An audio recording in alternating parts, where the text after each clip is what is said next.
Hey everybody, welcome to week 4 of confirmation. Kind of got a new fun setup here.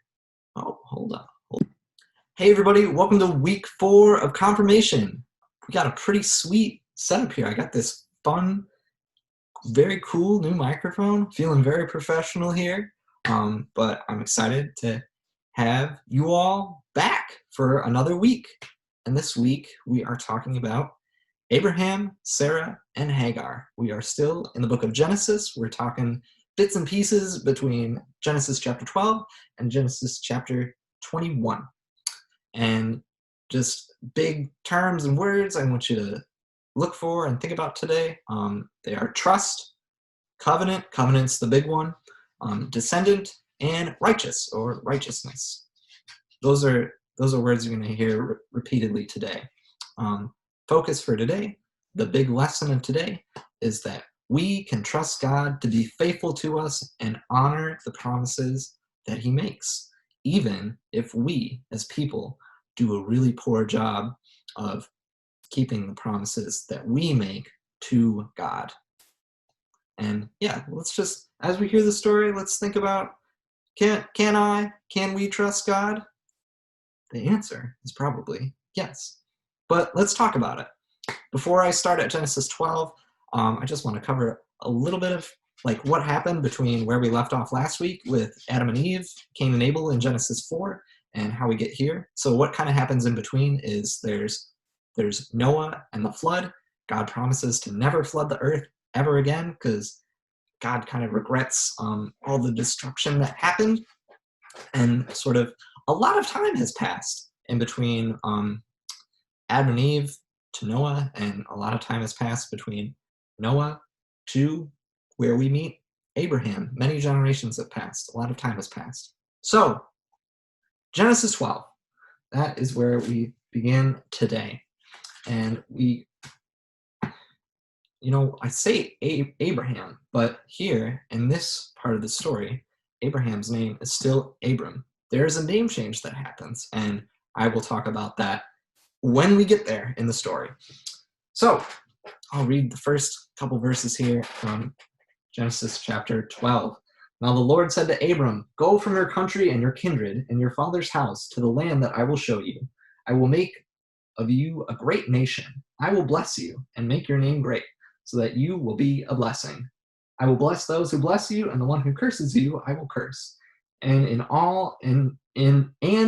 you all the families of the earth shall be blessed." So God says, Abraham, go check out this new, or not Abraham, Abram, go check out this new faraway land.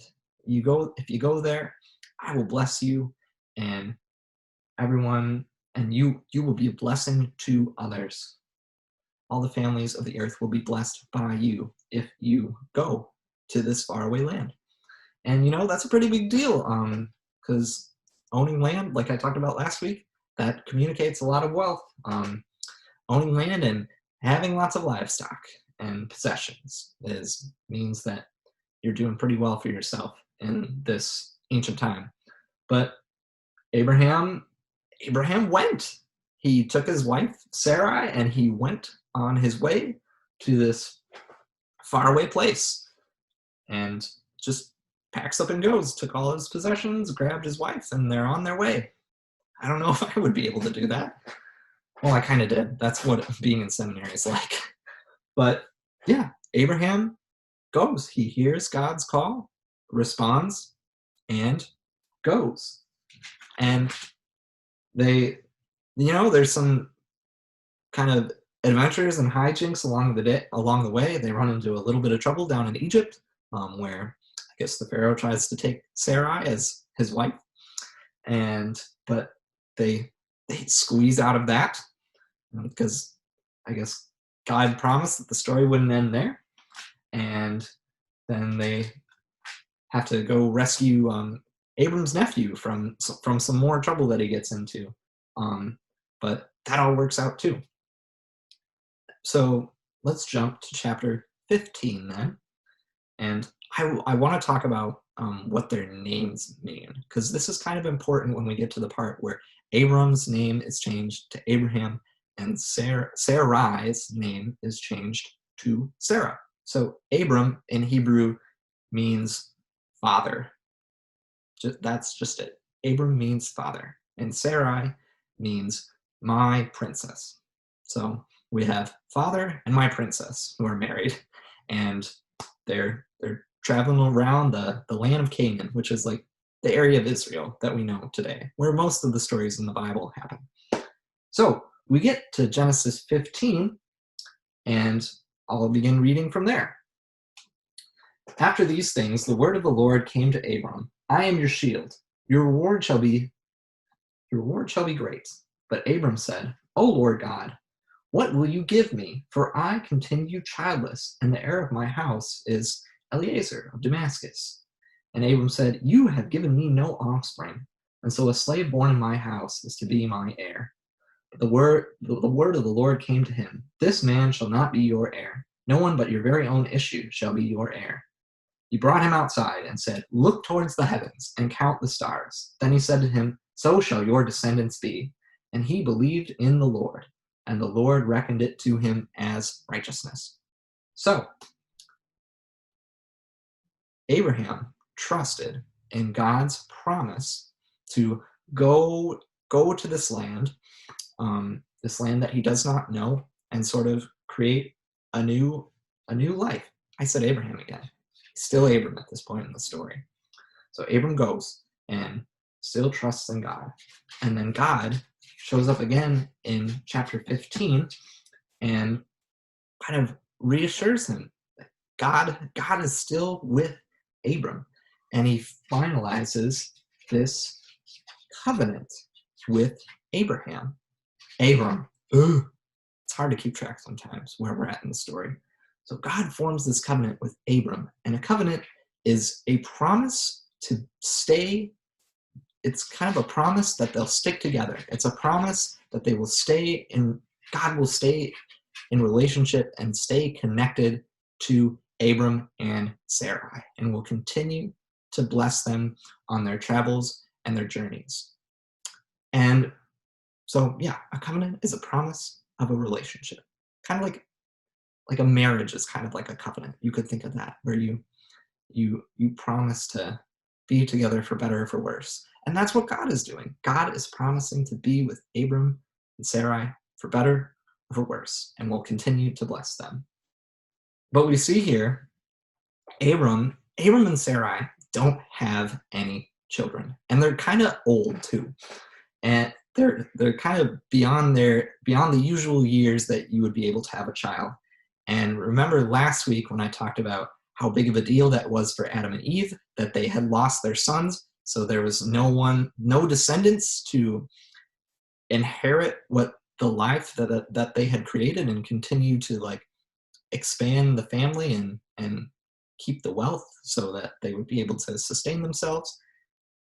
Abram's got that same problem. He's a pretty well-off guy, but he has no one to pass this all down to. No one to continue the family line, no lineage. And God has made this promise to Abram. So let's hope that this wagon that God is hitched to, that the story doesn't end. And there's the rest of the Bible, so it probably doesn't. Foreshadowing. So Abram also kind of hints at something that's coming in the next chapter, that a child, his heir will be a child of his slave. And I'll get into that a little later. I'll circle back to that. That's kind of the messy part of the story. But we'll talk more about that in detail. But yeah, God promises Abraham descendants as numerous as the stars in the sky. That's a lot of descendants. And Abram believes, and his belief is what makes him righteous in the Lord's eyes. Abram believed. And so he went. So let's jump ahead to chapter 17 then. I'll read from the beginning there. So when Abram was 99 years old. It doesn't necessarily mean like actually 99, because years, calendar years are a little different than they were then. But the point of the story is that Abram is old. He's an old guy. The Lord appeared to Abram and said to him, I am God Almighty. Walk before me and be blameless. And I will make my covenant between me and you, and will make you exceedingly numerous. And Abram fell on his face. Kind of really listening, fell on his face. God said to him, as for me, this is my covenant with you. You shall be the ancestor of a multitude of nations. No longer shall your name be Abram, father, but your name shall be Abraham, which means father of many, or great father. So not only are you father, you are the great father. For I have made you the ancestor of a multitude of nations. I will establish my covenant between me and you and your offspring after you throughout their generations for an everlasting covenant to be God to you and your offspring after you. Yeah, so Abraham has been a real good soldier. Now his name is Abraham. God says you will be known as the great father and the father of many, and that this covenant that God has made with him will be an everlasting covenant. It is good forever, and it will be good for all of Abraham's descendants, who will be as numerous as the stars in the sky. That's a huge deal. And he gets a new name. And Sarai also, later on, gets a new name too. Sarai's name gets changed to Sarah, and Sarai, my princess, is changed to Sarah, which means princess of a nation. So Sarah also gets this really cool new title. The renaming is a huge deal. The names in this story are they're important and really interesting. So store that in your mind. Maybe it's on the quiz. So, yes. And this is after Abraham's child with his slave is born too. So, like I said before, I'll circle back to that too. And God also promises in this story that Sarah will have a child, and that child will inherit this everlasting covenant. He will be the descendant that is the inheritor of this everlasting covenant that God has made with Abraham and Sarah.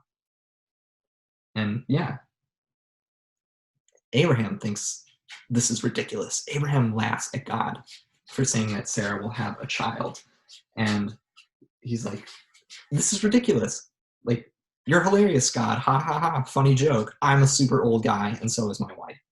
So, and he even says, like, why isn't Ishmael?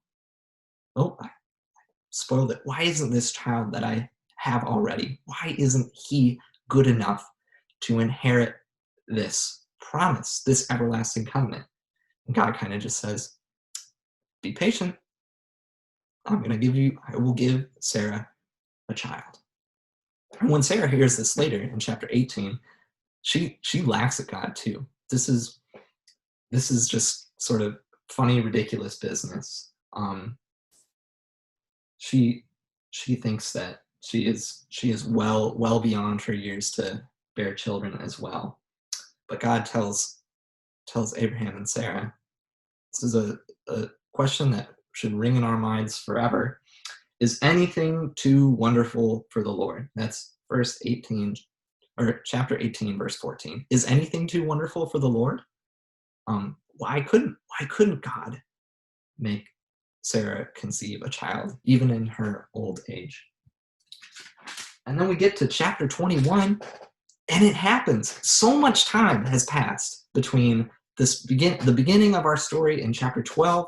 Many years have passed, and we get to chapter 21, and this is what it says. I will read.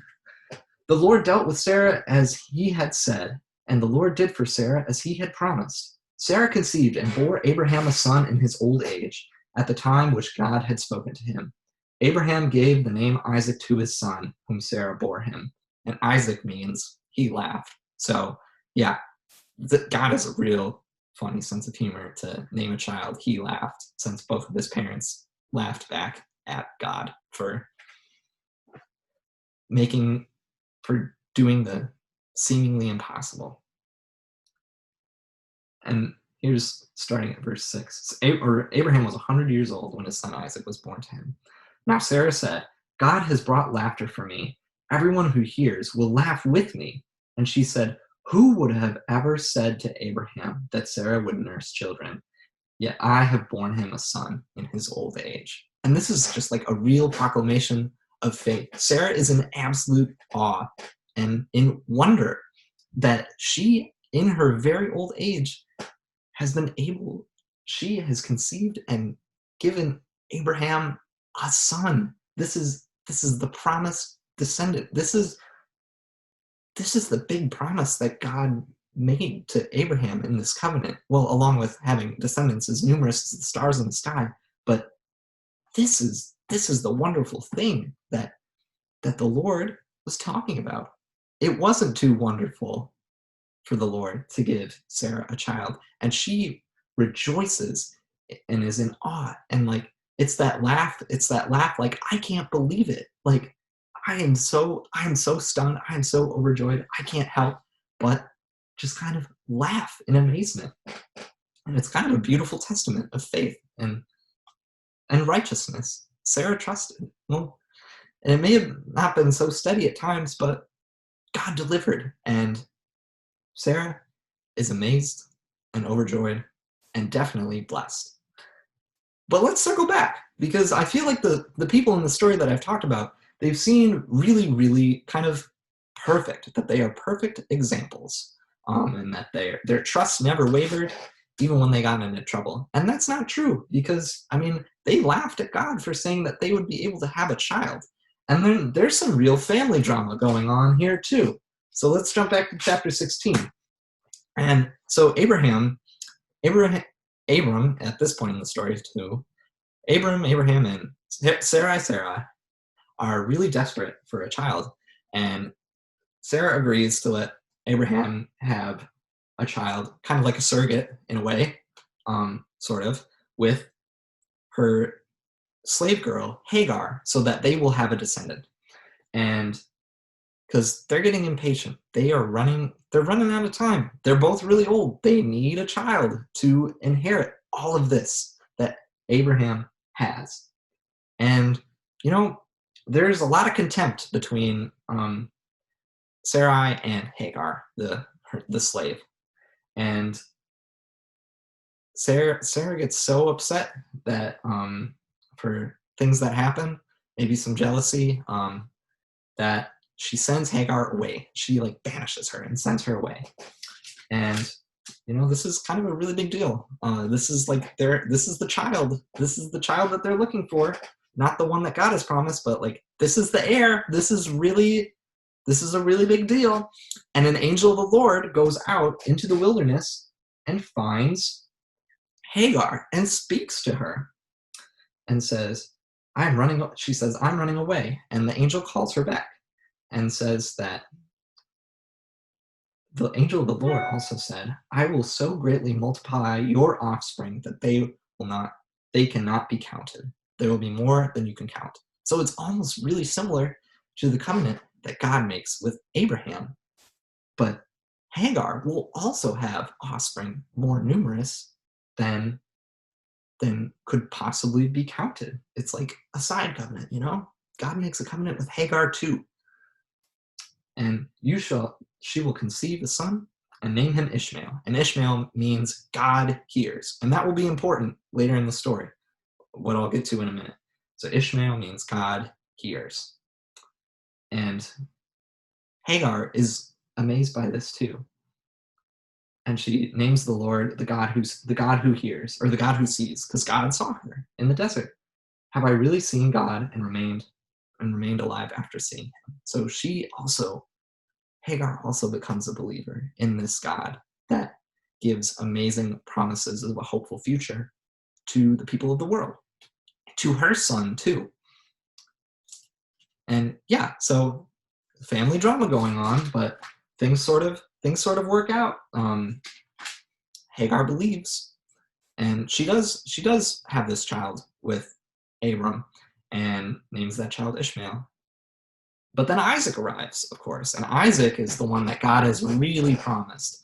And, that causes some issues. Sarah is not so keen on having Ishmael and Isaac grow up together. And she tells Abraham, and this is in chapter 21, that, Hagar and the kid, they got to go. They can't hang around.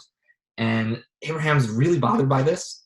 But God, I guess, tells him that, it's going to be okay. I promised good things for this child. Do not be afraid. You can send them away and I will take care of them. So I guess Abraham really begrudgingly, because that's his son. Ishmael is his son, his firstborn son, actually. He packs up some food and water for Hagar and Ishmael and sends them off. But that's not the end of the story. They're out in the wilderness. Hagar and Ishmael are out in the wilderness. The water runs out. They're really suffering. And the angel of the Lord comes to them again. God says, do not be afraid. It's always good news when God says, do not be afraid. God said that the first time in chapter 16 to Hagar as well. Do not be afraid. Always good news.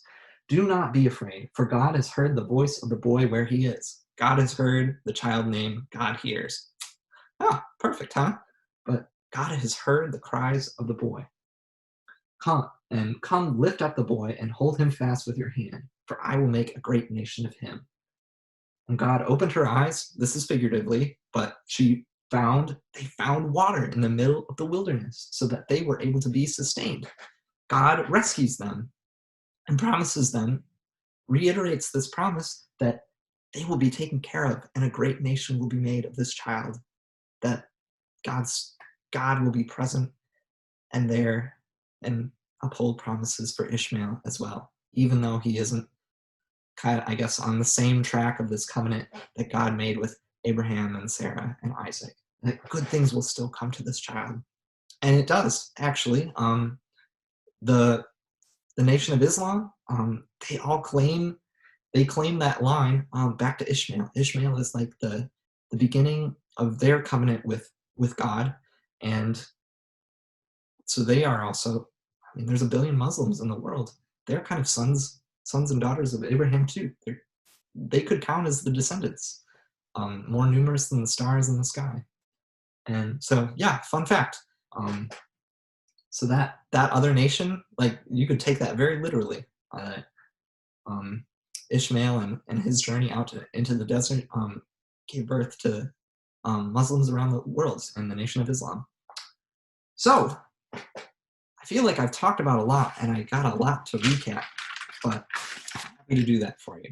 So I guess the big lesson is God keeps God's promises. God keeps God's promises, even if they seem like too wonderful or just absolutely impossible. God keeps God's promises in due time. It's not always when it's convenient for us. We might get a little impatient, but God delivers and shows up from time to time to remind us of the covenant and enrich our faith. And all these people, Hagar, Abraham, and Sarah, they're just kind of ordinary folks, They weren't kings, they weren't wealthy. They're just ordinary people who go about their business and trust in the promises and the covenants that God makes with them. And it is because of their belief. Like it says in chapter 15, God reckons them as righteous. God sees them as righteous. And we know that they are righteous because we see them hear God's call and respond and obey when God asks them to do what God asks them to do. And they trust and follow where God leads. And so maybe righteousness, it's believing, but it's believing enough that you hold up your end of the bargain or the promise, the contract, So there's an action that comes with righteousness. And the world, Abraham was righteous, and it said in chapter 12 that the world will be blessed. The world, what is the exact quote from that that verse early in chapter 12. Let me jump back there. I will bless all the families of the earth shall be blessed. In you, all the families of the earth shall be blessed. So because of Abraham's righteousness, we have been blessed because we earned this everlasting covenant that God makes with Abraham. That belongs to us. You and me, all of us, we are children of Abraham. We are part of Abraham's descendants, more numerous than the stars in the sky. And this covenant that God made all those years ago is ours to hold on to as well. That God continues to be present to us. And like I talked about, how this story gets really, really messy. These are not perfect people. Things do not always go according to plan. They kind of get into some trouble and some quarrels here and there, just kind of like we do in our lives. But God works through that. God works through all of that. God still delivered even when they got into some trouble, because God continues to, because that's what a relationship is. You stick together and just work for a better future for each other. And God works through all of our mistakes and our mishaps and our misguided efforts. God stays with us through all of that to fulfill those promises and just uphold that covenant, even when we do a really poor job of it. It took many years, took a long time for Abram and Sarai to receive their son, their descendant, that God promised them. But Isaac arrived eventually, and that promise is everlasting. That promise is there for Isaac. That promise is there for us today too. So yeah, I think we can trust God. Even when we kind of mess up and we might delay the reward, God's still going to stick with us and work through all that, work through us to uphold the covenant, that covenant of love and a hopeful future. So thank you all for listening to me talk for quite a while, and I look forward to seeing you soon.